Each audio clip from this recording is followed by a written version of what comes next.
बाकी पार्टियों की तरह नहीं है कि परिवार वाले को ही जिम्मेवारी दी जाती है। वो सीट जीतने में पूरा परिवार दिन रात लगा रहा। अब रिजेक्टेड लीडर और रिजेक्टेड पार्टी जहां घूमना हो घूमते। जो हमारे डेंगू के मरीज हैं उनके लिए बेडों को आरक्षित करके रखा गया है।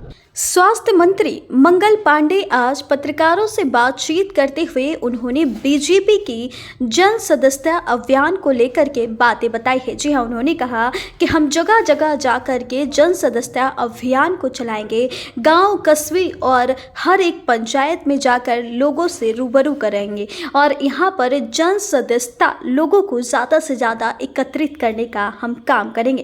तो वहीं बिहार में बढ़ते हुए डेंगू को लेकर के भी उन्होंने साफ तौर पर कहा है कि बिहार में बढ़ते हुए डेंगू को लेकर खास व्यवस्था की गई है। हर एक अस्पताल में हर एक बेड को डेंगू के लिए रिजर्व कर दिया गया है। आप भी देखिए इस पूरी वीडियो में स्वास्थ्य मंत्री मंगल पांडे क्या कुछ कह रहे हैं।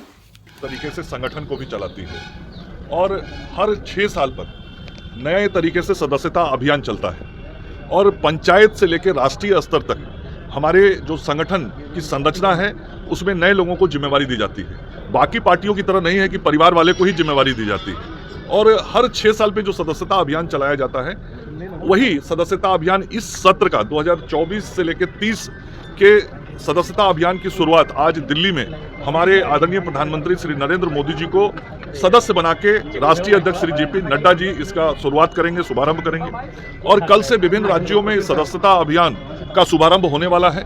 बिहार में भी हमारे प्रदेश अध्यक्ष श्री दिलीप जायसवाल जी के नेतृत्व में कल सदस्यता अभियान का शुभारंभ होगा। कल से पूरे बिहार में नए तरीके से सदस्यता के कार्य को अंजाम दिया जाएगा और पार्टी के सभी कार्यकर्ता गांव बूथ स्तर तक घर घर जाके लोगों को सदस्य बनाने का काम करेंगे। और हम लोगों ने ये लक्ष्य तय किया है कि पिछली बार जो सदस्यता अभियान हुआ था उस सदस्यता अभियान से 1.5 गुना अधिक सदस्य इस बार के सदस्यता अभियान में भारतीय जनता पार्टी की ओर से बनाया जाएगा।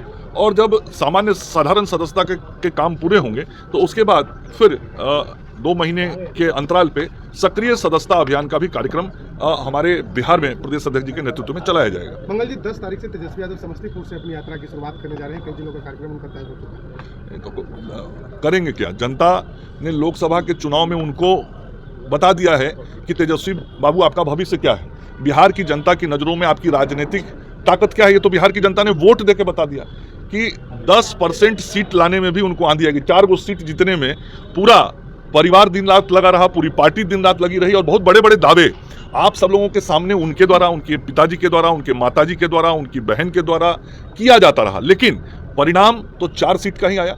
तो जनता ने उनको राजनीतिक हैसियत बता दी है और जनता ने यह भी बता दिया है कि बिहार के लोगों के लिए आप ना तो स्वीकार्य हैं, ना बिहार के लोगों के हित के लिए काम करने वाले हैं और बिहार की जनता का आप पर कोई विश्वास और भरोसा भी नहीं है।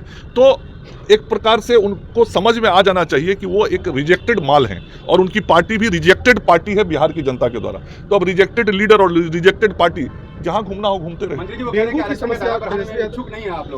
वो उनको तो मालूम है ना, उदाहरण इसीलिए देते हैं कि उनके आरक्षण का मतलब होता है कि पिताजी गए तो माताजी को काम मिल जाए, माताजी गई तो बेटा जी को काम मिल जाए, बेटा जी में भी बड़े बेटा को मिले कि छोटा बेटा को मिले, जब वो मिल गया तो फिर दीदी को काम मिले, दीदी को जनता लोकसभा चुनाव हरा दे तो राज्यसभा मिल जाए, राज्यसभा मिले तो फिर दीदी लोकसभा लड़े, दीदी लड़ी लोकसभा तो छोटी बहन फिर लोकसभा लड़े। उनके आरक्षण का दायरा यही है और वो चाहते हैं कि इसी प्रकार की आरक्षण की व्यवस्था समाज में बनी रहे।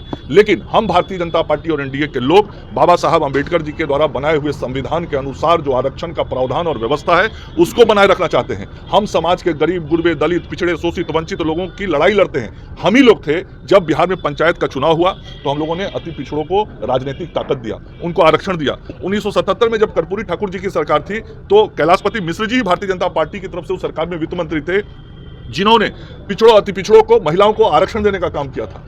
हम ही थे और हमारी ही पार्टी और सरकार थी जब बाबा साहब भीमराव अंबेडकर जी को भारत रत्न का सम्मान दिया गया। हमारे ही आदरणीय प्रधानमंत्री नरेंद्र मोदी जी हैं जिन्होंने बाबा साहब अंबेडकर जी को सम्मान देके पंचतीर्थ बनवाया, उनके जन्म स्थान से लेके जहां उनका मृत्यु हुआ उस सारे स्थानों को सम्मानित स्थल बनाने का काम आदरणीय प्रधानमंत्री जी ने किया। लेकिन ये देश की जनता नहीं भूल सकती है कि जिसने इस देश को एक न्यायिक अधिकार दिया था, जिसने आरक्षण की व्यवस्था की थी, जो गरीब गुरबों के दलित के आवाज बने थे, उनको चुनाव में हराने का काम कांग्रेस पार्टी ने किया था। यह इतिहास के पन्नों पे दर्ज है। और उस कांग्रेस पार्टी के साथ कौन खड़ी है? राष्ट्रीय जनता दल खड़ी है। तो ये लोग क्या बात करेंगे? समाज का हर व्यक्ति जो आज गरीब, कमजोर, पिछड़ा है, दलित है, महादलित है, अति पिछड़ा है, वो सब जानता है कि ये लोग चुनाव आने के वक्त लोगों को बड़गलाने के लिए बयानबाजी करते हैं, लेकिन अवसर मिलने पे कभी भी इन समाजों के साथ वो खड़े नहीं रहे। इस समाज के साथ यदि खड़ी रही है तो भारतीय जनता पार्टी और एनडीए में काम करने वाले साथी दल खड़े रहे। डेंगू को लेकर काफी हॉट स्पॉट बन चुका है पटना के कई इलाकों में, तो क्या लगता है डेंगू के स्वास्थ्य विभाग? देखिए, यह एक मौसम जनित बीमारी है और जब भी बरसात का मौसम जाने लगता है और जहाँ पे जल जमाव होता है तो वैसे जगहों पर होता है, तो उसके लिए जो स्वास्थ्य विभाग और नगर विकास विभाग की तरफ से मिलकर छिड़काव की व्यवस्था होती है, वो छिड़काव की व्यवस्था पूरी की गई है। और जहाँ तक जो मरीज हैं उनके उपचार की बात है तो हमारे प्राथमिक स्वास्थ्य केंद्र से लेकर मेडिकल कॉलेज अस्पतालों तक जो हमारे डेंगू के मरीज हैं उनके लिए बेडों को आरक्षित करके रखा गया है।